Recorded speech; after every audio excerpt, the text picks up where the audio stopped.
Rancher lived alone for years, until the Bigfoot dragged a stranger woman into his cabin. Out there in the frozen silence of the frontier, a rancher lived alone for years.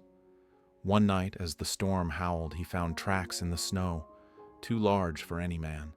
Fear turned to disbelief when a shadow emerged from the trees, the legend they called Bigfoot, but the creature did not attack.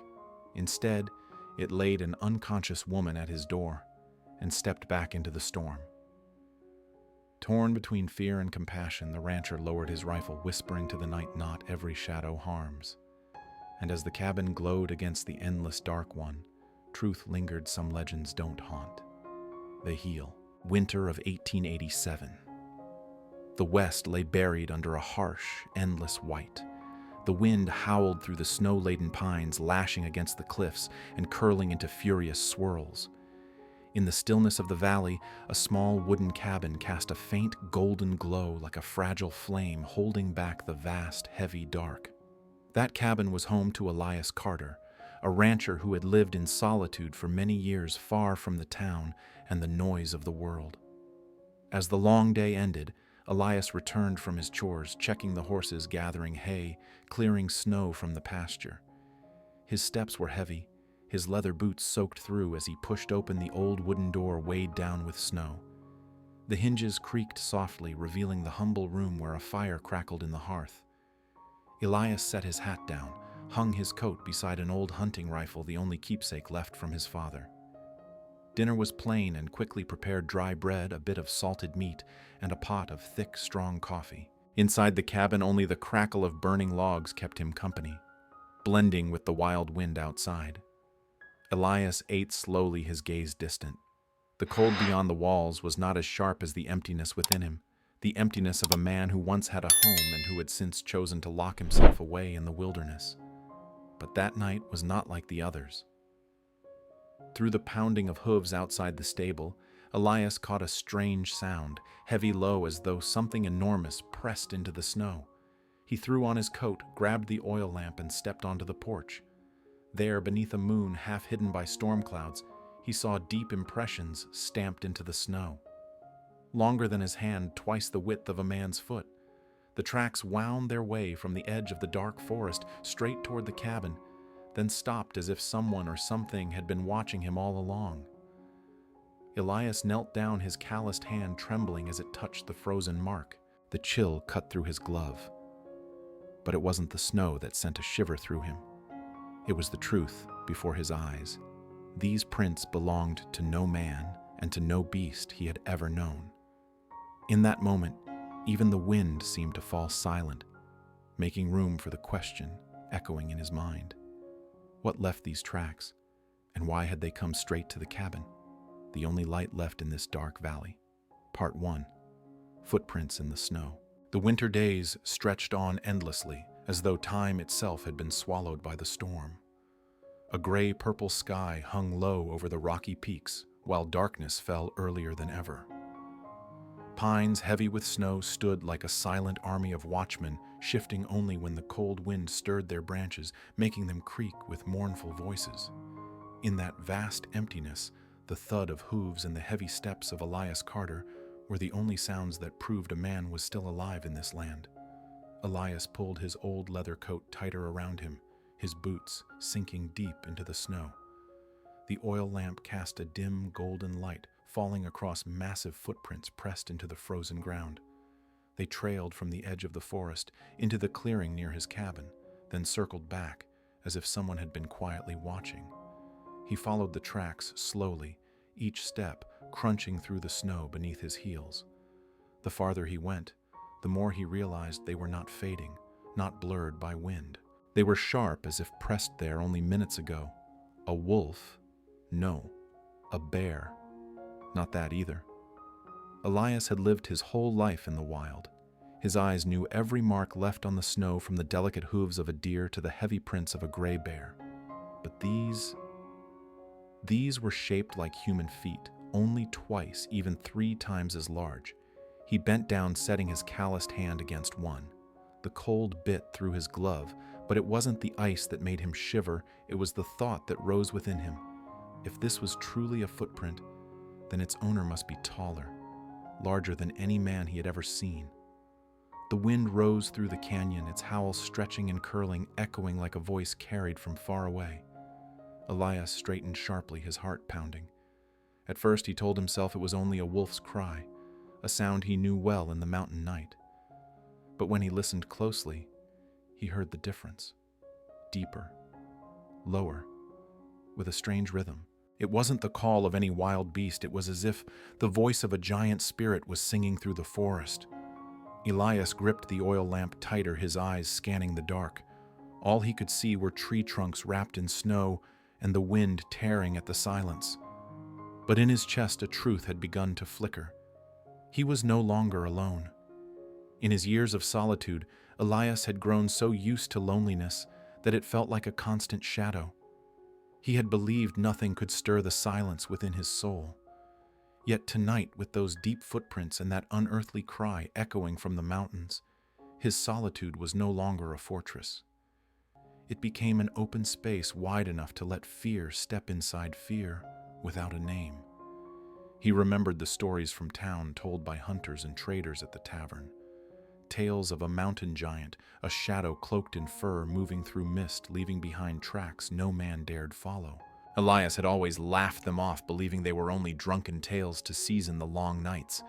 But here, beneath his boots on this frozen ground, was proof carved in the snow so vivid it chilled him to the bone. A branch snapped in the distance. Elias spun, hand reaching for the rifle at his side.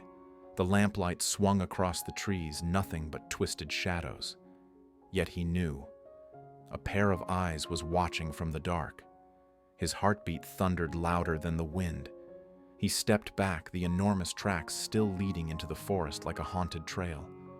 For a long moment, he stood still, torn between the urge to survive and the pull of his own curiosity. At last, he turned back toward the cabin, though his gaze never left the woods where the darkness seemed to breathe. When the cabin door closed behind him, Elias sat down by the fire, his fingers brushing the old rusted ring on his hand. In the silence, he realized he was no longer facing only loneliness. Out there, beyond the walls, something with thought, something neither beast nor man was waiting. And for the first time in years, Elias felt his solitude was no longer complete. Out there in the frozen forest and the night, something else moved, breathing with him, waiting to be seen. Part 2. In the blizzard. That night the storm raged harder than ever before. The wind howled and screamed through the cracks in the walls, shaking the cabin as if it might be torn apart. Each gust that slipped through the door seams made the fire in the hearth flicker, throwing restless shadows across the wooden walls. Elias Carter sat close to the flames, wrapped tightly in his coat, trying to ignore the long, haunting calls that drifted from the far valley. He was no stranger to storms, no stranger to loneliness, but he could not push from his mind the image of those enormous footprints pressed into the snow that very afternoon. They clung to his thoughts, pulling him away from the fragile comfort of the fire. Then suddenly, thud, thud. A heavy sound struck the wooden porch. Elias sprang to his feet, hand gripping the hunting rifle. That sound was not the wind. It was not an animal. It was too steady, too deliberate, like footsteps. The door rattled under the weight of the storm snow seeping in through the cracks. Elias swallowed hard, raising the rifle toward it. His breath came in short bursts, white smoke curling in the freezing air. A shadow swept past the small window, massive, towering, covered in fur and frost. For just a moment, Elias saw shoulders broad enough to block the sky. He tightened his finger on the trigger, then froze. Something heavy had fallen against the porch. Not the strike of a beast, but the weight of a human body. Slowly, Elias opened the door.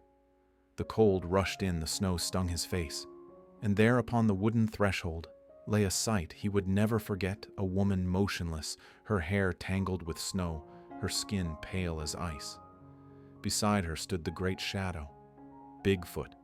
It did not roar, it did not charge, it did not strike. Instead, the creature bowed its head, lowering one vast hand gently to the ground, as though afraid to break something fragile.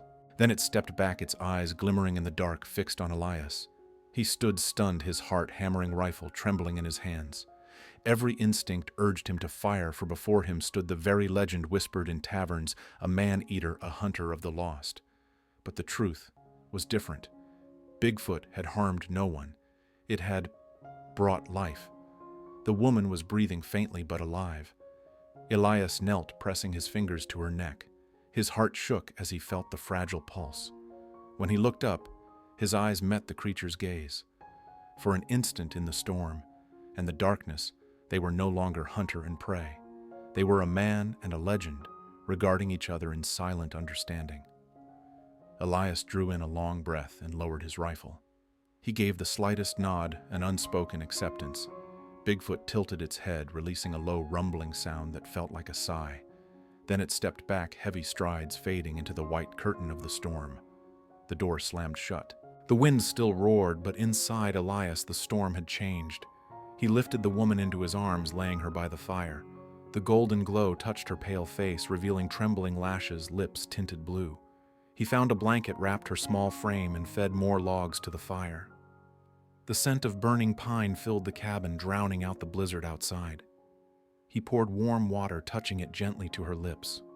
And for the first time in years, the cabin, once filled only with wind and creaking wood, now carried the fragile rhythm of another human breath. Elias sat in silence, his eyes never leaving the stranger's face. In his mind, the image returned of the great creature standing in the storm, not attacking, but returning a life to his care. He whispered softly, as if speaking to himself, "Not every shadow brings danger." And in the flickering firelight, Elias Carter felt a trembling truth. The legend he had once dismissed now stood undeniable before him. Yet it was not a tale of horror. It had brought not death, but life. Part 3. The Stranger Woman. The fire burned brighter as Elias laid more dry wood upon it. Golden light spread across the cabin, pushing back the chill that seeped through every crack in the walls. Outside, the storm still roared, but within warmth slowly gained ground, giving the lonely room a breath of something new. On the worn leather couch, the unconscious woman began to stir. Her long lashes trembled, her pale lips parted as if fighting for air. Elias leaned close at once, keeping the blanket snug around her shoulders. "Can you hear me?" His voice was rough, dry from days of silence. She gave a faint nod, then coughed harshly. Elias lifted a cup of warm water, guiding it to her lips. She sipped in small, careful gulps. Every gesture of his was patient, cautious, as though any sudden move might make her vanish. At last her eyes opened. In them he saw confusion, fear so deep it seemed to reach her very soul. She glanced around the cabin, then whispered like one waking from a nightmare, "Where am I safe?" Elias answered simply. "You're safe. This is my cabin." She stared at him, her breath uneven. There was fear in her gaze, but also suspicion, unsure whether to trust the stranger before her or brace to flee. Elias knew that look. He too had once seen the world through guarded eyes. After a moment, she lowered her voice and spoke trembling. Clara Dawson." Elias nodded, repeating softly, "Clara." The name lingered in the cabin like a fragile thread binding them. He tucked the blanket closer, then began tending to the wound on her arm. Dried blood clung to torn skin, the gash deep but not fatal. Elias cleaned it gently with warm water, then bound it with strips torn from an old shirt. Clara winced with pain but made no sound. Her quiet endurance struck him with sudden memory of his wife, a woman of the West, who once bore pain in silence to bring forth a child they never got to keep. When the bandage was tied, Elias's eyes lingered on her hand. Upon her ring finger rested a silver band, worn, scratched, its engraving faint but clear. He bent closer, lips pressed tight. The engraving was the same script as the ring he wore, the rusted wedding band he had never taken off. For a moment, his heart froze. He drew back, shock flashing in his eyes. Clara noticed, pulling her hand to her chest as though afraid it might be taken from her. "Where did you get that?" Elias asked, voice breaking. Clara lowered her gaze, whispering, It was my mother's. Before she was gone. Her words cut deep, tearing open memories Elias had long buried. The young wife, her trembling hand placing a ring in his palm, her weary smile before her eyes closed forever. His fingers dug into his knees as he fought to keep from sinking into the hollow of grief. Clara could not know yet that small keepsake had just unlocked the door to a sorrow he had sealed away. The room fell silent, broken only by the crackle of fire and the storm's howl outside. Clara studied him, her fear easing as she saw the rugged man across from her wrestling with pain of his own. I don't remember much, Clara whispered weakly. Only that. Something pulled me from the snow, then I saw light. And then I was here. Elias understood. Bigfoot had carried her here just as it had once left its tracks around the cabin. Not as a destroyer, but as the strange link that had now drawn two lives together. He spoke low, steady rest, Clara. You're safe now. That's what matters. Clara nodded faintly, closing her eyes. Her breathing evened, her heartbeat steadied. Elias sat watching the fire waves of memory rising and breaking in his mind. Clara Dawson, with the old ring engraved in the same script, had become a mirror, reflecting back to him the man he once was. The man who had lost everything, now face to face with the past he had always run from. In the cabin's warmth, while the wind screamed beyond the walls, Elias Carter realized Clara's arrival was more than a chance encounter. It was a reminder, a trial set by fate. And from this moment on, he could no longer live as a man hiding in solitude. For now, the cabin carried another breath, another soul, and the past he had buried had returned wearing the face of a stranger. Part 4. Between Darkness and Kindness. That night the storm had eased, yet the forest still breathed long, heavy sighs. The moon rose high, laying a silver glaze over the pines, the rocks, the frozen earth. Snow caught the light, turning the landscape both dreamlike and haunting, as if it belonged to a world between waking and sleep. Elias Carter stepped onto the porch, rifle at his side, oil lamp in hand. Inside the cabin, Clara slept soundly, her breathing calm, her face at peace. But within him, a restless tide churned the questions of Bigfoot, of the ring, of Clara's mysterious arrival. When he looked toward the forest, where shadows swallowed even the moonlight, Elias felt it. He did not need to see. He knew it was there. And then from the tree line, the great figure emerged. Bigfoot. It stood still tall, its shoulders blanketed in snow breath, steaming in the frozen air. It did not move closer, did not threaten. It stood only as a silent guardian of the woods. In its hand, something wrapped in dark cloth. Elias tensed instincts, urging him to draw the rifle. But the moonlight fell, revealing the giant hand lowering the bundle gently to the ground at the forest's edge. A woman's scarf. And inside, tucked carefully, a small scrap of a map, old and blurred with age. Elias held his breath. It was Clara's. His heart pounded hard, but this time he did not lift the gun. Instead, he walked slowly forward, boots crunching through the snow. Bigfoot did not stir. Only the soft crackle of ice marked Elias's steps. He bent, picked up the scarf. Its damp chill carried with it the weight of Clara's untold story, a piece of her drifting life returned by the very being before him. When he looked up, Bigfoot was watching. Its eyes glowed faintly in the dark, not fierce, not savage, only a deep sadness and a restraint that seemed almost human. In that moment, the rifle at his side felt heavy, useless. Elias let his hand fall away, leaving it to sway untouched. He gave the smallest nod, wordless, and something strange happened.